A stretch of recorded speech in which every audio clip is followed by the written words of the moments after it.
All right, well, welcome everyone to the first of our fall term Learning at Lawrence sessions.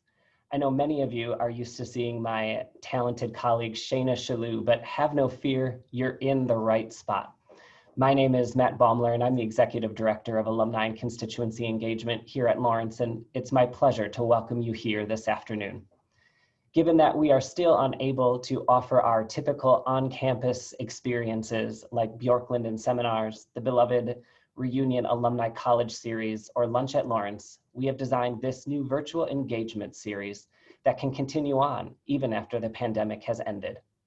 As Laurentians, these events will hopefully provide you with an opportunity to connect and engage with Lawrence. And in true Lawrence spirit, all of the speakers lined up for our Learning at Lawrence series are paying it forward by giving their time and talent to the institution, and programs that we all love so dearly. With that, thank you, Jesús Gregorio Smith, an Andrew W. Mellon Faculty Fellow and Assistant Professor in Ethnic Studies here at Lawrence, for your willingness to be a presenter in this new forum. If you have any questions during this presentation, please submit them via the chat function. We will have time for Jesús to answer a few of those questions at the end of our presentation. And now for our featured speaker, Jesús Smith. Hello, are you able to see me? Okay. Not yet, okay. Just double checking. You all just comment in the chat for me, someone, when you're all able to see me. All right, people can see me now. This is excellent. Awesome. Thank you so much. I want to get started, but before we do, I want to lay down a few ground rules. So number one, this is going to be a workshopping sort of experience. So you're going to need a sheet of paper or a journal, or you can use your phone if you use your notes on your phone. And the reason why is at several different points in this discussion today, I'm going to ask you to reflect on something that you've said or I've said or something that we have for you. And I want it to be something that you can go back to, because I think it's going to be wonderful for you to see how much you have grown as a person, and also to really think about if you have difficult discussions with friends or family and you can go back to this. This would be excellent. It could help us possibly have a little more compassion for people who don't necessarily think like us, you know, or are people we want to connect with. Also, there should have been a worksheet that was sent out to you. You're going to need that worksheet. It might also be in the chat if you want to click it, if you didn't get it in your email. But that worksheet is vital to the presentation today. It's going to allow you to actually participate in the activity that I have for you. So make sure if you don't, that you actually click that worksheet. You have that because you'll need that. So sheet of paper or a journal of your own, and then the worksheet. You'll need both of those today. Also, and most importantly, this is really just a discussion on race and ethnicity. And as we know, we're living in kind of these crazy turbulent times that make these sorts of discussions really difficult. But just because they're difficult or uncomfortable doesn't mean they're not important, and we need to have them. And I just want to be upfront that I'm not here to, you know, communicate in one particular way or get people to think like me. Absolutely not. I cherish different perspectives and opinions. But what I really want is to, you know, us to have compassion for each other, to meet us where we are, and to be able to move forward. And to be able to do that, you have to feel comfortable communicating as open and honestly as possible about where you are when it comes to race and ethnicity. So just know I'm not here to make those sorts of judgments. Nobody else should be. We're all here to learn. And if we are in that spirit of learning and companionship, I think we can move forward in a wonderful way. All right, so with all that laid out, let's go ahead and get started.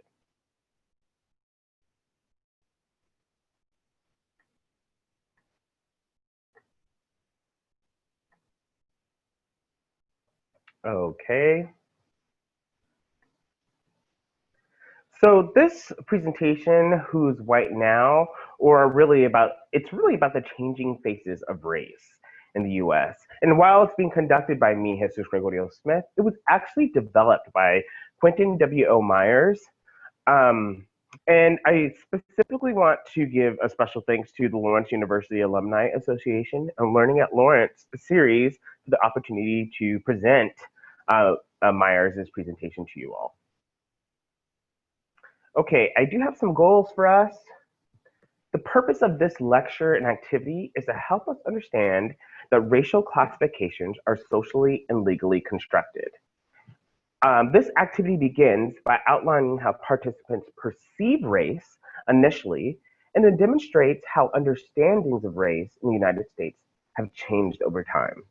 So that's just kind of giving you a picture and an overview of what I'm attempting to do today and kind of our goals.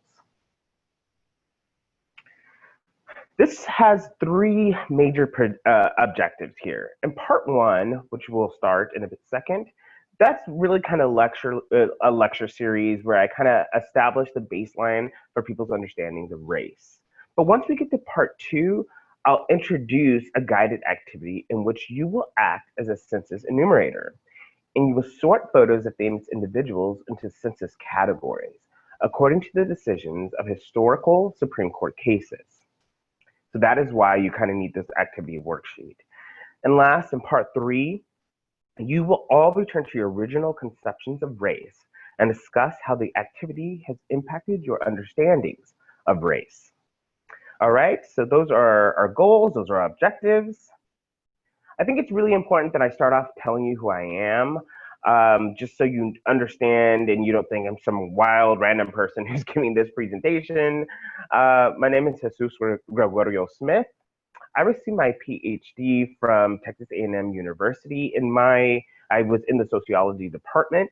My emphasis was really on race and racism broadly, and my minor concentration was on gender and sexuality. And all of these were in their relationship to health. I was really interested in sexual health, mental health, health behaviors. I'm an Associated Colleges of the Midwest Andrew W. Mellon Fellow here at Lawrence University.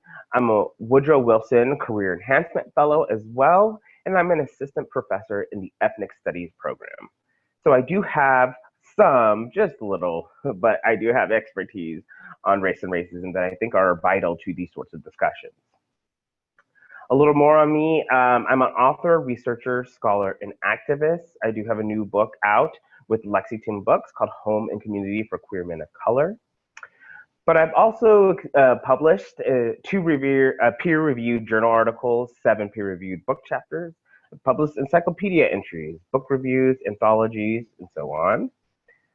And most importantly, I do engage in a lot of public academic work. Like I try to get my work out to the public, and this includes interviews with the BBC, with NPR's Forum, with Vice, and the Washington Post, where I try to get all this knowledge that I'm constructing or that I understand, and I get it out to the community. Now, let's begin with our actual discussion of race here. There seems to be broadly, let's say there's 2 approaches to race. And those approaches tend to fall, again, let's just say broadly, into 2 camps. We might say one is a little more conservative in its understanding of race, and one is a little more progressive in its understanding of race. For instance, there's the ideal society approach. This says, in an ideal society, race would not matter. Racial discrimination would not occur. As Chief Justice John Roberts says, the way to stop discriminating on the basis of race is to stop discriminating on the basis of race. The other approach we call the actual society approach to race. The actual society approach says that in our society, race does matter. This approach draws attention to racial inequality and stereotypes that exist in our actual society. As Justice Sonia Sotomayor would say, the way to stop discriminating on the basis of race is to speak openly and candidly on the subject of race, and to apply the Constitution with eyes open to the unfortunate effects of centuries of racial discrimination. So you can see with one perspective, you have this idea that, okay, perhaps we need to be a little more colorblind.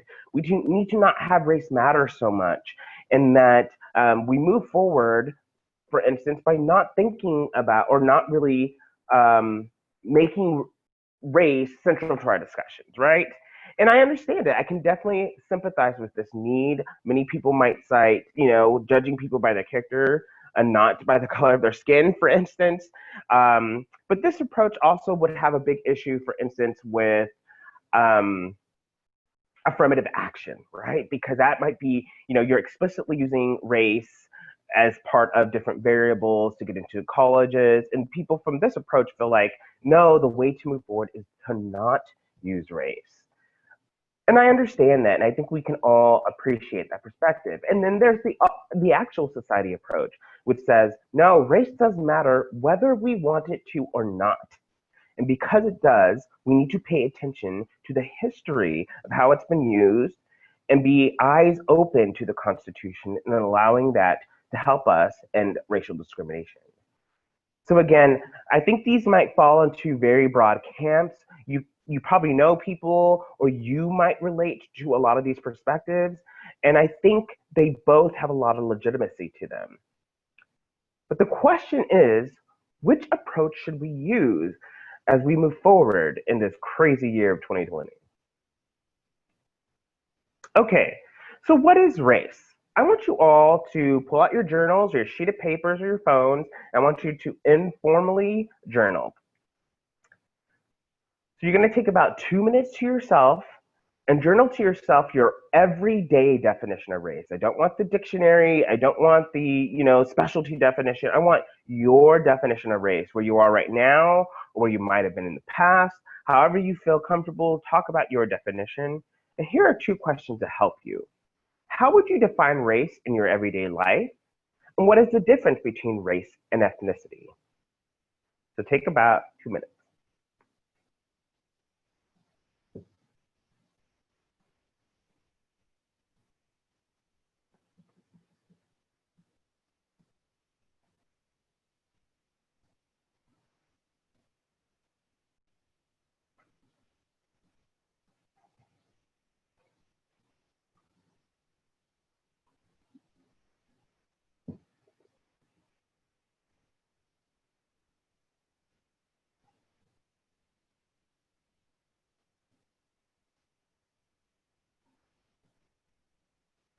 So again, if you're just joining us, you are journaling right now your definition of race in your everyday life.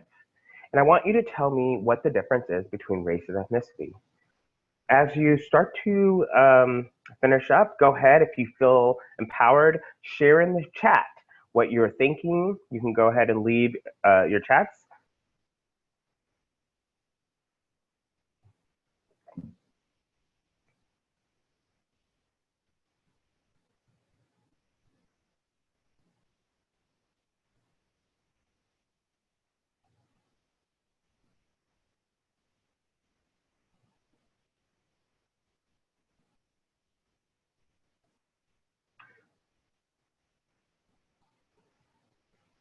So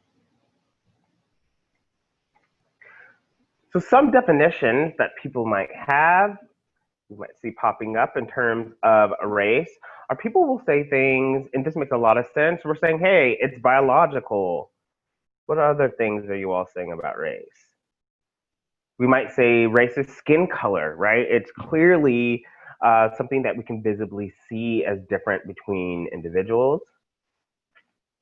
Some people say race isn't real. That makes sense.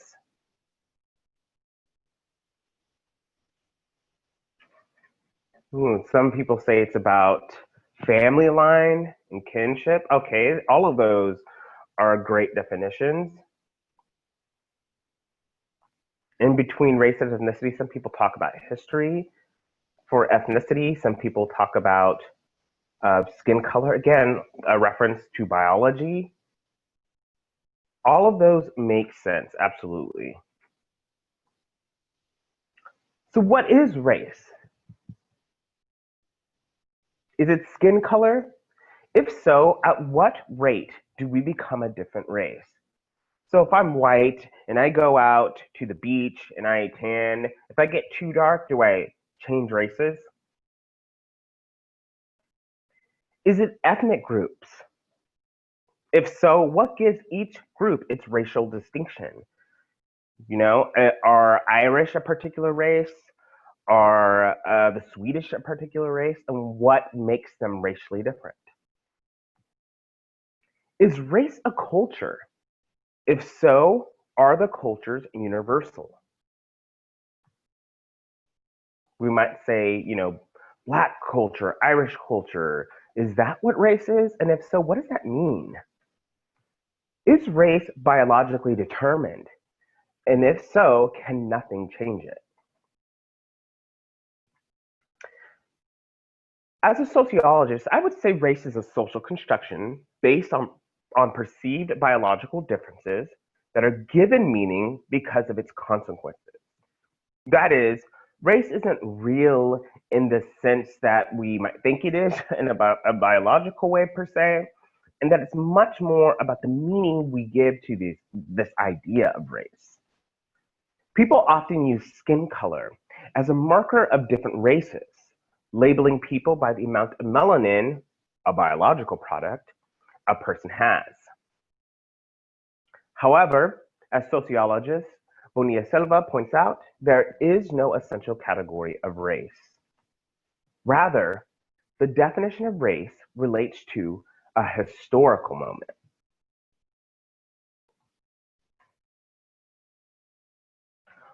Lawyer Hanley Lopez argues that these historical moments and definitions are used to determine who is perceived as desirable in US society. In either case, there is no essential biological component to race. Rather, the definitions of race shift and change over time, demonstrating that race is a social, not biological product. But even though I'm saying all of that is not to say that race does not matter. As we started our discussion, clearly I was saying, hey, race, how do we see this? What are the two camps it might fall in? It clearly seems to matter in different ways, especially in 2020. Now let's tap a little more into what race is. Bonilla Silva demonstrates that race creates a social reality and a power dynamic within societies.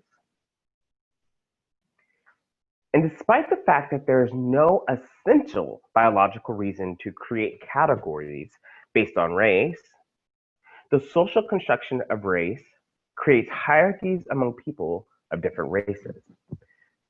In our society, for instance, gives whites more access to power than others, arguably. Now, I asked you to think about the difference between ethnicity. So, in the answer to that, it should also be noted that race and ethnicity are not the same. Oftentimes, I can hear people conflate the two in everyday speech, and it's kind of important to know that from the social science perspective, these are analytically two different things. However, they are different in one major respect.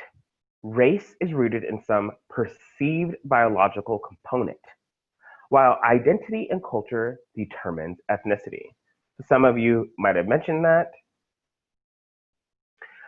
For instance, Burma has many ethnic groups within their borders, including the Burman, the ethnic Burmese in control of the government, the Karen, the Karenni, the Kachin, the Shan, and other ethnicities. These groups all reside in Burma and share a racial category, Southeast.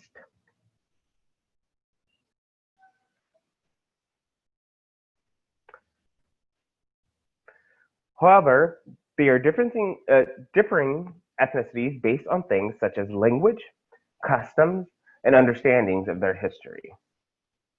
These differences create a system where they do not identify with each other ethnically. Therefore, the combination of identity and culture combine to differentiate ethnicity. This helps illustrate how race and ethnicity are not the same. So, for instance, you can have people in Puerto Rico, for instance, my cousins, where some of my cousins are really light skinned and look visually as white or understood in society as white. And some of my cousins are black, like myself, and visually look black.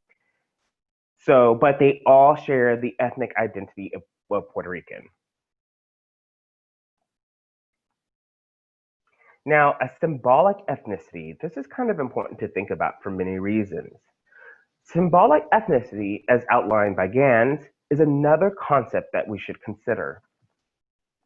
Symbolic ethnicity allows those whose families have been in the US and assimilated into the larger culture, that is, they're generally perceived as white, to retain an ethnic identity. Gans states that symbolic ethnicity is a love for and pride in a tradition that can be felt without having to be incorporated into everyday behavior. So, what's an example of the symbolic ethnicity? An example would be individuals who celebrate an Irish heritage on St. Patrick's Day, for instance, but they might not have any direct relationship with Ireland or otherwise demonstrating an Irish ethnicity on a daily basis. So the most we might see of them really claiming this Irish identity might be on that one day. This further differentiates ethnicity from race, as ethnicity can be hidden sometimes or is not visibly available, where a perceived biological component of race is readily available. Some of you have mentioned that or might have thought of that when it came to race. It's clearly what can be seen, whereas ethnicity it might not be. Okay, let's begin with part 2. So this is where you all are becoming census numerators. So if you do have the worksheet, please pull that out. That should be in the chat, or it should be in your emails. It was sent to you all. And if you just can't find any of those and none of it's working, pull out a sheet of paper, and this will work out for you one way or another. I will definitely mention some of the categories so it helps. Okay, there will be 9 photos of 9 faces with the names and racial ethnic identifications provided. These individuals were chosen because 5 of the 9 will move from one census category to another throughout the activity. Further, all of them are public figures in one way or another. So many of these public figures include actors. Rachel McAdams was in Mean Girls. Lucy Liu was in Charlie's Angels. Aziz Ansari, Master of None. Rashida Jones, Park and Rec. Danny Trejo, Machete.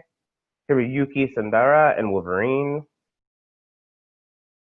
LeBron James is considered the best player in the NBA, and he's visible through advertisements. And Diane Humetewa is the first Native American woman to serve as a federal U.S. judge. Danny Ramadan is a Syrian refugee profiled in a Canadian newspaper. So every individual has stated, they have clearly stated the racial and ethnic heritage in a public forum. So not only are these famous individuals or known to some extent, they have also told us who they are in terms of race and ethnicity. You all will act as census enumerators, that is, those that interview individuals for the census. And you will sort the photos per legal decisions in the United States. Census categories will obviously change in accordance with the legal decisions presented.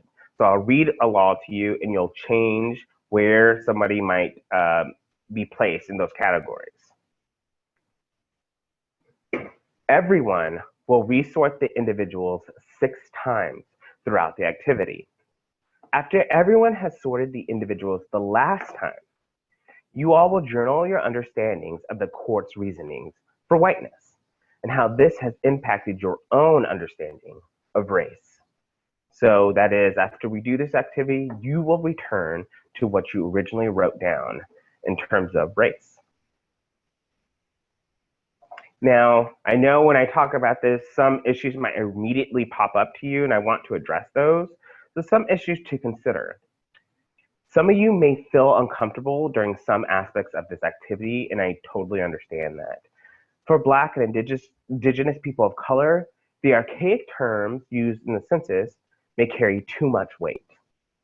Now, just to be clear, these are historical artifacts, and we shouldn't use these terms otherwise. That is, we need to place these terms in their historical context. For white folks, this activity may be uncomfortable because it feels inappropriate to classify people in dominant discourse. And again, I understand that as well.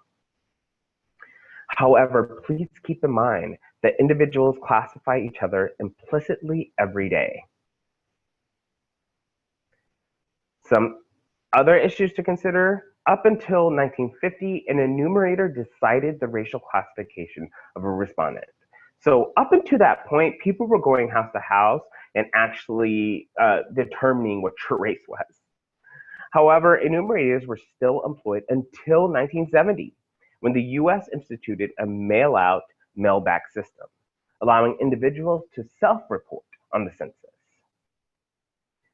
The 1980 census expanded this mail-out system so that 95% of census forms were completed by mail. Enumerators only surveyed those who did not respond or were difficult to reach. And this practice, it still continues to this day.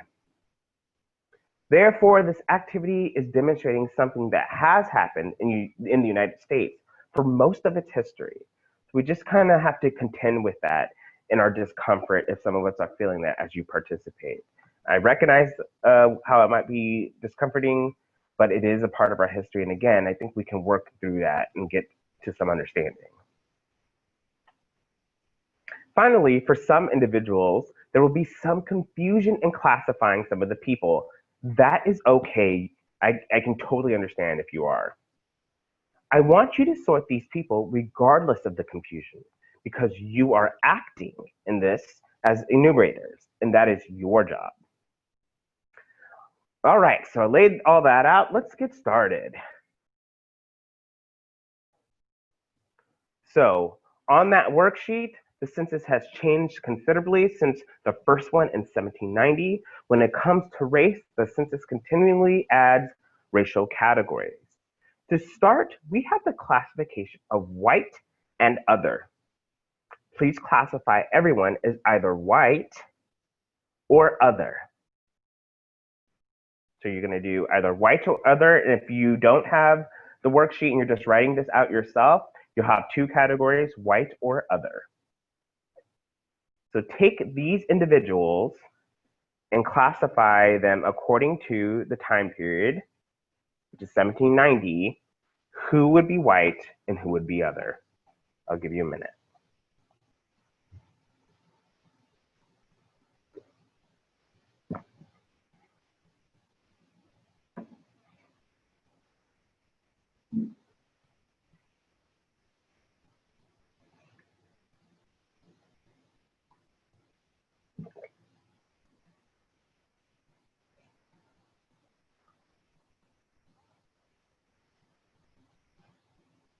So again, according to the 1790 census, you're classifying between two categories, white and other. Who amongst this group would be considered white in 1790, and who would be considered other according to the law?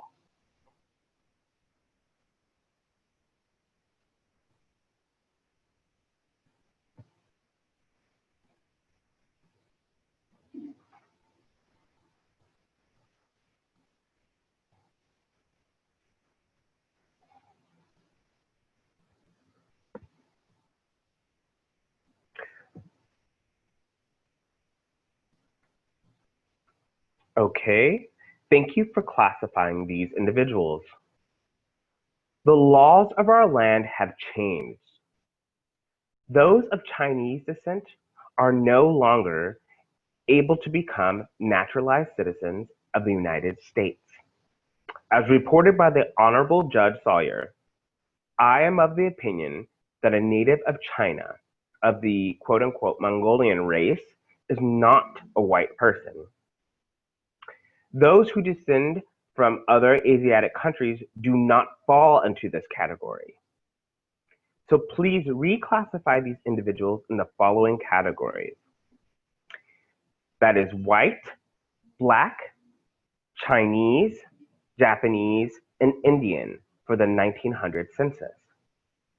It should be noted that in this classification and the following classifications that Indian means Native American. So I'm going to read this one more time. The laws of our land have changed. Those of Chinese descent are no longer able to become naturalized citizens of the United States. As reported by Honorable Judge Sawyer, I am of the opinion that a native of China of the Mongolian race is not a white person. Those who descend from other Asiatic countries do not fall in this category. So please reclassify these individuals.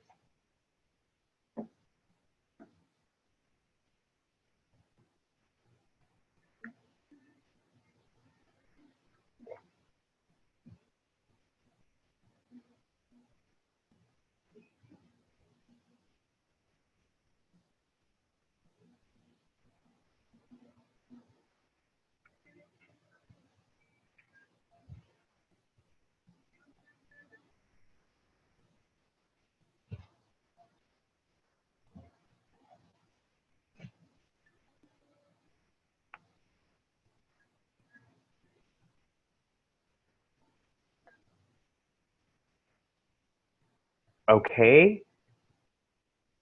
1909 happens and the Najor case is presented.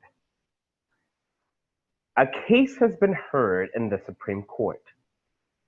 It has established that those of Syrian descent are indeed white. This decision is not because of skin color, but because of race. Skin color is less important than being from the Caucasus region and holding that racial tone according to ethnologists, ethnology was a science devoted to studying different races. It should be noted that this census year includes the term quote-unquote mulatto. This term refers to anyone who may look as if they have mixed ancestry with a black mother or father. So for the 1910 census, please take these individuals and reclassify them. The categories are white, black, mulatto, Chinese, Japanese, Indian, and other. So we're at the 1910 census and you're reclassifying.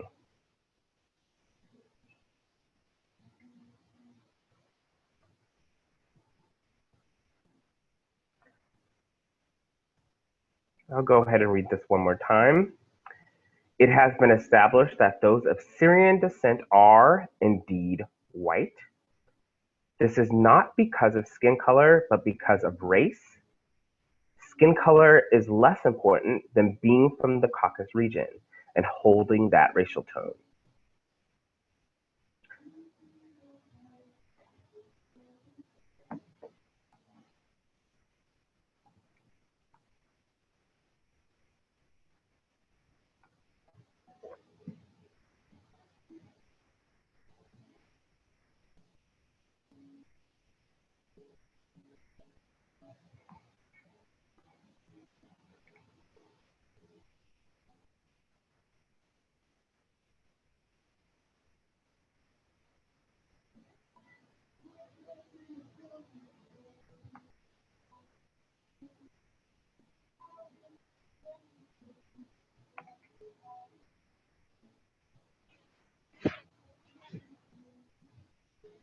Okay, it's 1912 in the Shahid case has gone to the Supreme Court. And let me read that case to you. Another case involving Syrians has been heard in the U.S. Supreme Court.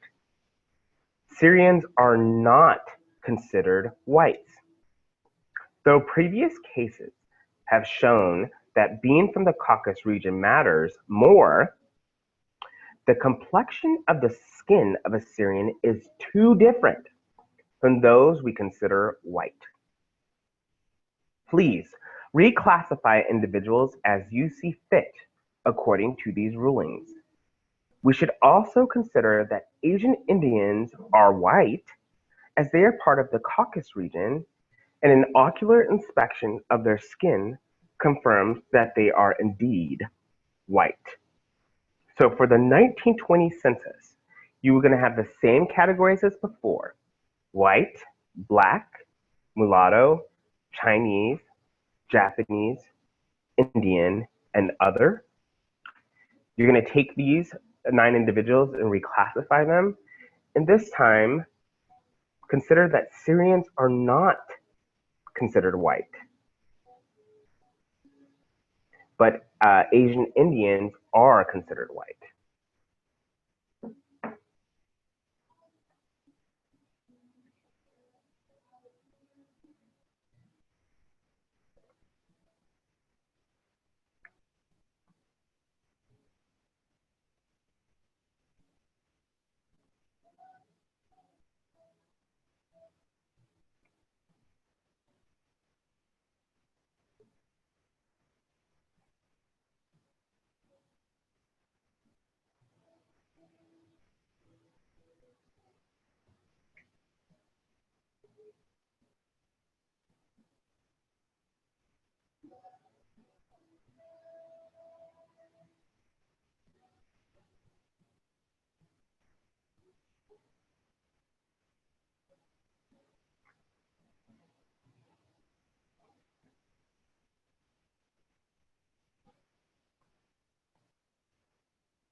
Okay, a new law has passed. We're getting frustrated. These keep changing. Though President has demonstrated that Asian Indians are white, our Supreme Court has demonstrated through Baghdad that the term Caucasian does not refer to whites.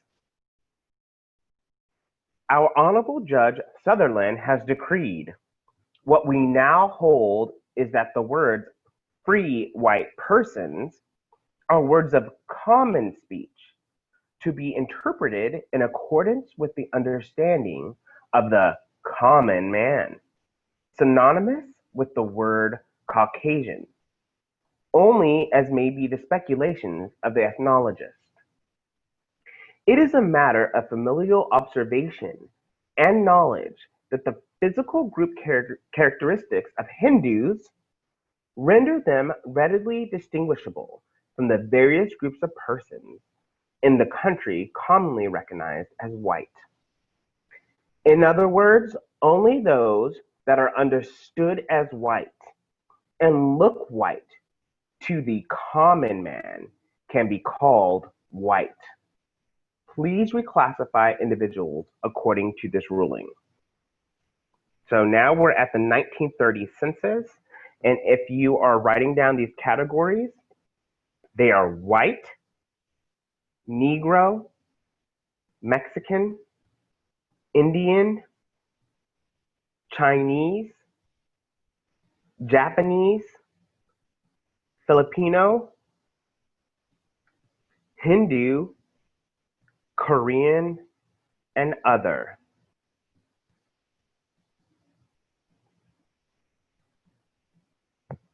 So again, for the 1930 census, it says, in other words, only those that are understood as white and look white to the quote unquote common man can be called white. So you're reclassifying these 9 individuals based on that.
Okay, and let's get to the last census category.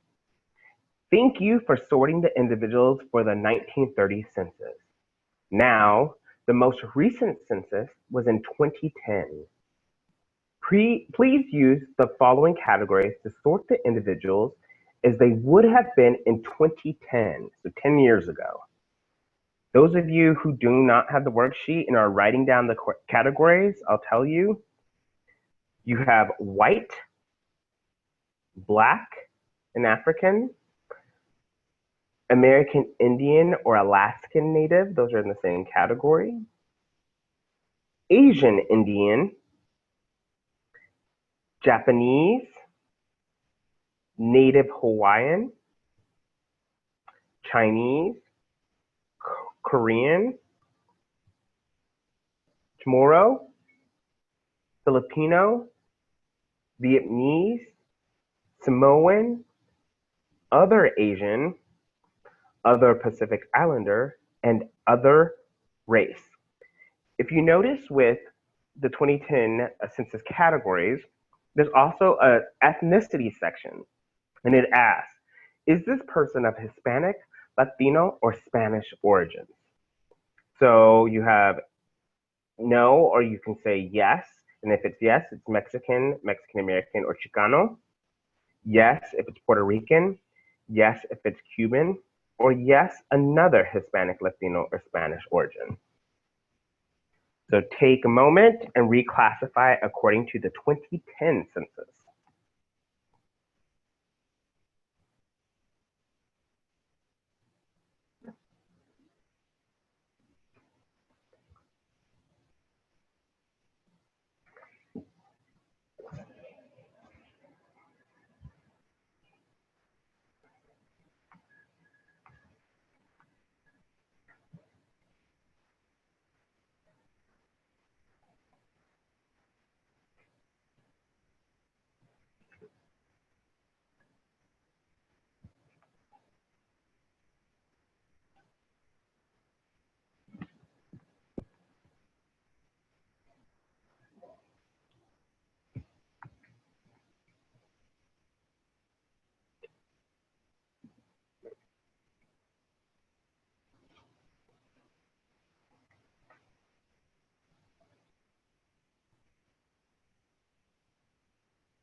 All right, you all had the hard work and heavy lifting of doing this work. So let me give you the answers. If you hop down back to your 1790, you should have just under white Rachel McAdams. Everyone else, technically, according to that 1790 census, would be other. So just Rachel McAdams. Okay, for the 1900 census, under white, you would have Danny Ramadan, Rachel McAdams, Danny Trejo, and Aziz Ansari.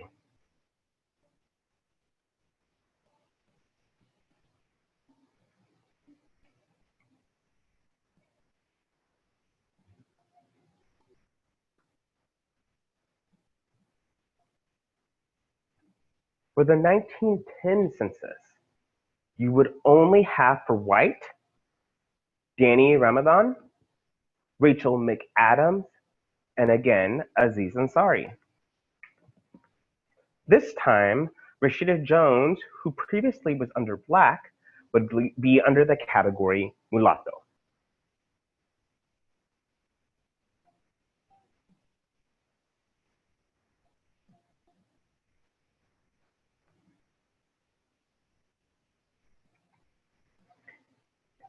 In the 1920 census, only Rachel McAdams and Aziz Ansari would be considered white.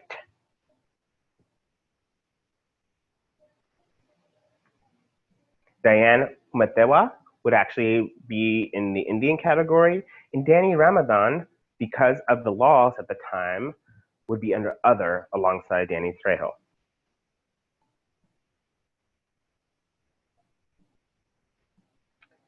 For the 1930 census, only Rachel McAdams. So we're returning, it's kind of a flip of the 1790, where only Rachel McAdams is considered white.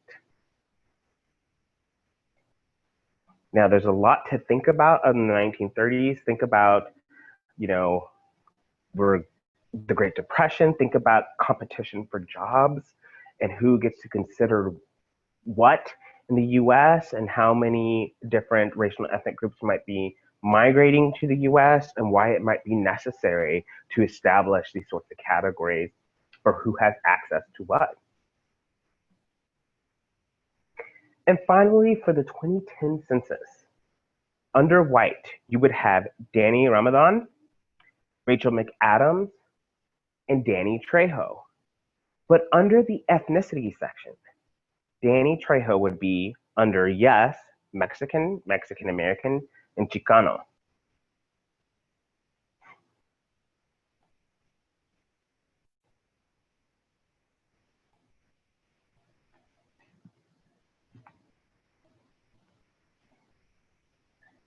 So as we can see, as the time period goes on, the categories get more complicated.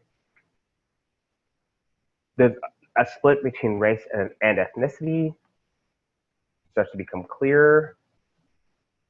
And by this point, people are able to start responding themselves instead of it having been read onto them.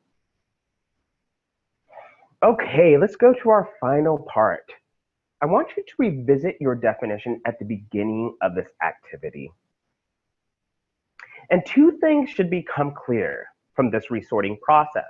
One, individuals who are defined as white do not always stay white, clearly. Two, because of this, the definition of white is never exact, but it is defined as desirable, meaning the type of resources and capital that you can get at different points in time, including owning land, getting bank loans, being in good neighborhoods. Those oftentimes were determined by whether or not you were white. So people, especially immigrants to the US, wanted to be in that category. Conversely, what is considered Black or other is mostly defined as undesirable, or that for which you do not want to belong.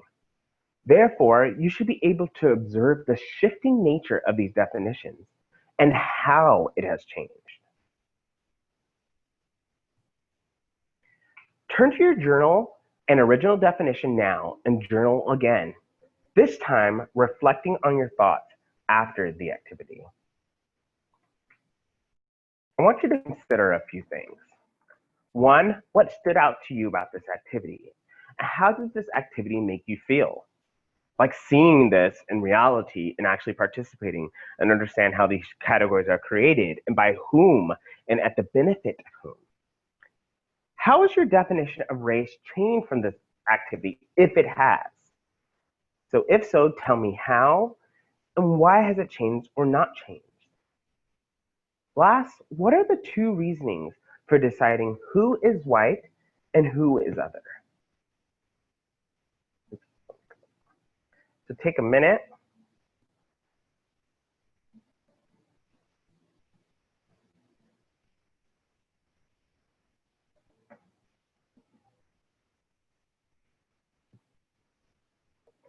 And if you feel so willing or empowered, you can share in the chat.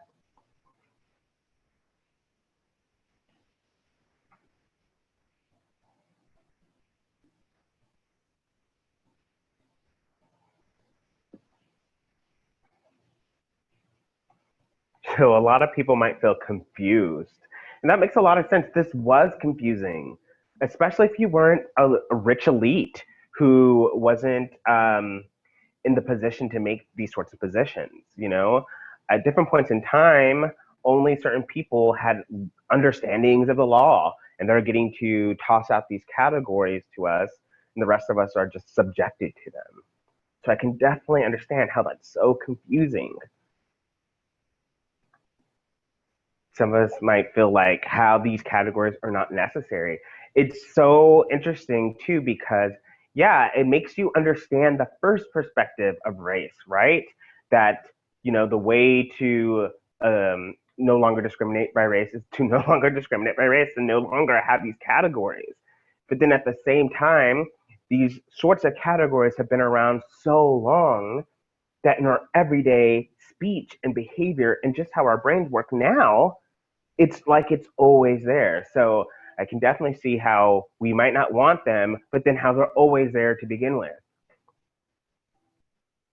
Now, some of our definitions of race might have stayed the same, but some of us might see more clearly how what that whole concept is, um, social construction. You're seeing it play out specifically in realms of power, where again, elites with particular power get to determine certain groups. You got to see how Supreme Court justices decided on a whim. Like, think about how they said things like the common man. And oftentimes, we're all individuals. So, what does that even mean? That's really complicated what that means for the common man. So, the common working class rural person in Wisconsin might have a very different perspective of what is affecting his life and what these definitions mean than somebody in the deep south or somebody in California. So we all have so many different perspectives, but some of this logic back then was so abrupt and so loose that it was just like, oh, the common man understands. Some of the reasoning, the rationale is yes, like people who are in power being able to choose and determine certain things. Again, remember how at the beginning of this discussion, I pointed out the historical moment. And that's so important because it lets us know that whatever is happening historically at that time is influencing a lot of the decisions around race and ethnicity and around these categories and why they get created. And so oftentimes it was associated with, hey, passing the GI Bill, or hey, getting these benefits, or hey, living in these neighborhoods. And obviously, we had explicit periods in our history where it was very segregationist and very racist. And so, obviously, those categories represented something for certain people. Now, what has this told you about race and immigration in the United States? Who do you think was producing these definitions? And what do you think their race was? Does this activity reveal the power dynamics in the United States regarding who is white and who is not? And if so, how? Go ahead and take a minute to write that.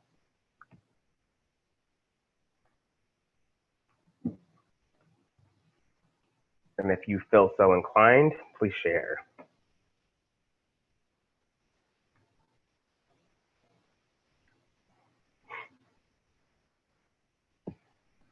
And last, what is the significance behind the fact that some races have been both white and non-white throughout history?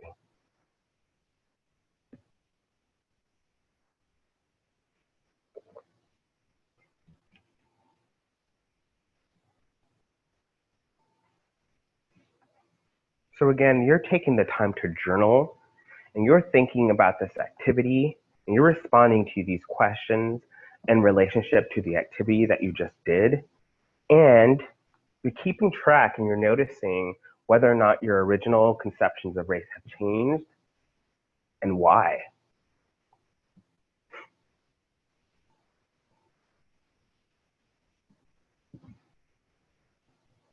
So some of us are saying lawyers are defining these terms, judges. Obviously, some of us think their race was white.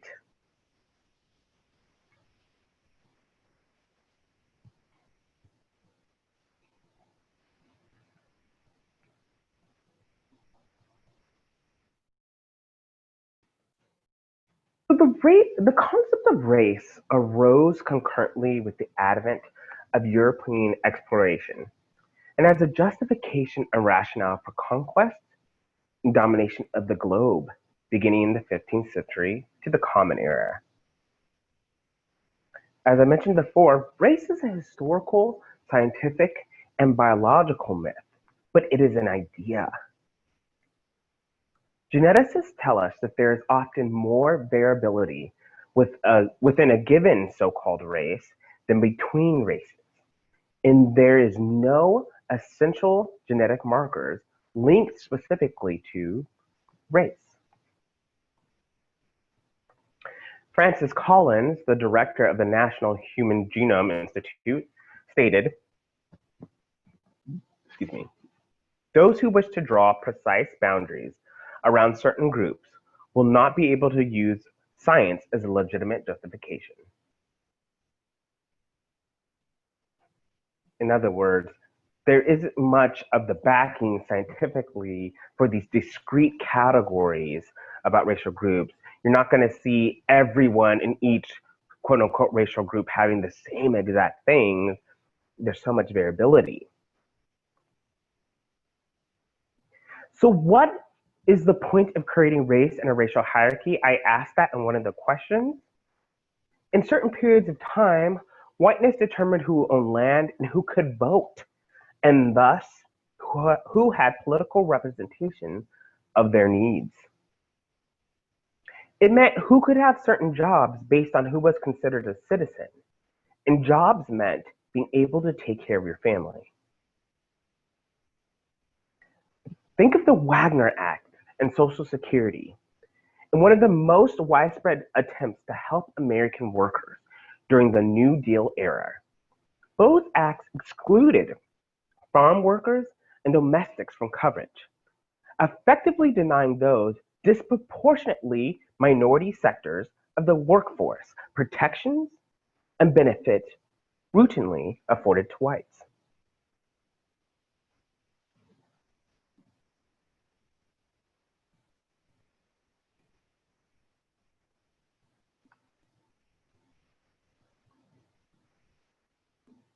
The Federal Housing Act of 1934 denied Blacks and other people of color guaranteed government-secured loans.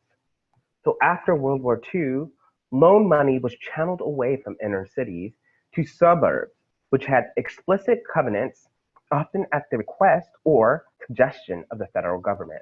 So some of you mentioned those in power. Yeah, the government kind of doing some of this.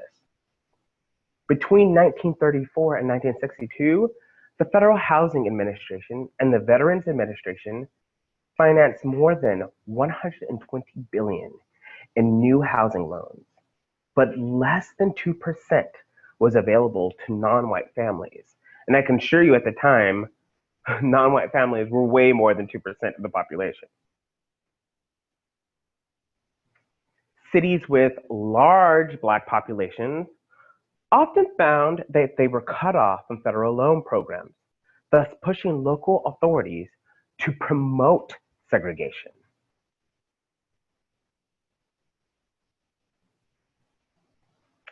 Redlining, where neighborhood ratings provided by FHA were used to deem appropriateness for guaranteed loans. Those oftentimes would draw red lines around communities of color.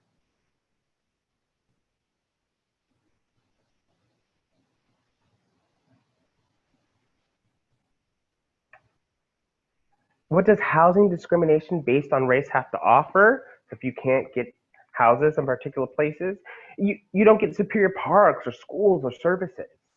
During the urban renewal programs of the 1950s and 60s, federally funded urban renewal projects destroyed nearly a quarter of the central city housing units occupied by people of color.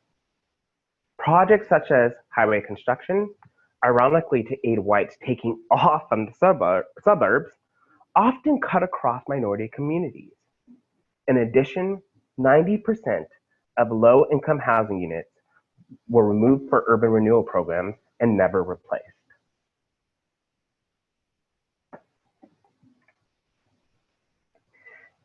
The effects from the creation of whiteness today, we can still measure. Today, many whites acknowledge the disadvantages faced by people of color. But what goes unsaid in many discussions is that oftentimes the advantages faced by people,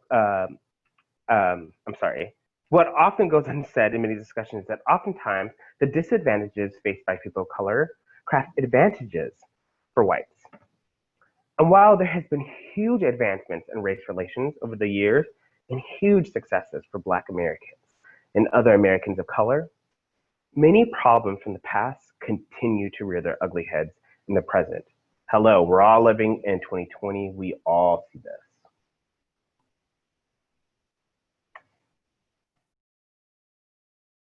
Just a quick comparison, the Presidential Commission on Civil Rights in 1968 convened to examine the causes of civil unrest in the Black communities. There were protests, obviously, mass destruction in 1968. It reported a stark conclusion. America was moving towards two societies, one Black, one white, separate and unequal. Kerner Commission identified white racism as the key cause of pervasive discrimination in employment, education, and housing. And 50 years later, according to a report released February 27, 2018 by the Economic Policy Institute, there has been no progress in how African Americans fare in comparison to whites when it comes to home ownership, unemployment, and incarceration. In some cases, African Americans are worse off today than they were before the Civil Rights Movement culminated in laws barring housing and voter discrimination, as well as racial segregation.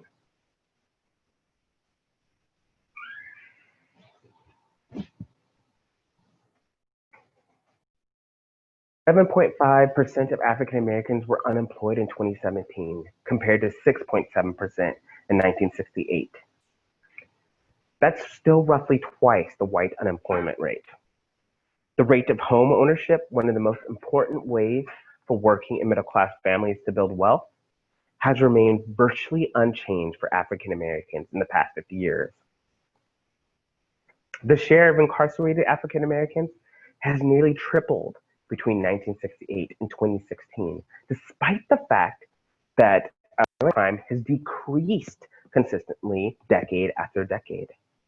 African Americans are 6.4 times as likely than whites to be jailed or imprisoned. Higher education is associated with greater household wealth for Americans of every race and ethnicity. Yet going to college isn't enough to overcome racial disparities. Among households under the age of 55, the median white high school dropout has similar wealth to the median Black adult who graduated and attended some college. In effect, to gain wealth comparable to white high school dropouts, Black and Latino students must not only complete high school, but also attend college. Higher education is valuable, but when it comes to wealth, a history of laws privileging whites is equally, if not more valuable. Okay, I'm gonna hop over to the conclusion. Okay, so the two reasonings the court used were scientific knowledge and common knowledge. Problem is, scientific knowledge and common knowledge have changed to define races differently through time. Hanley Lopez argues that the definition of white in the prerequisite cases presented here were based on scientific knowledge and a common understanding of race at the time that the courts came to the decisions. Deciding who was white was also about the ability to make a decision on which immigrant groups were most desirable for society at that point in history.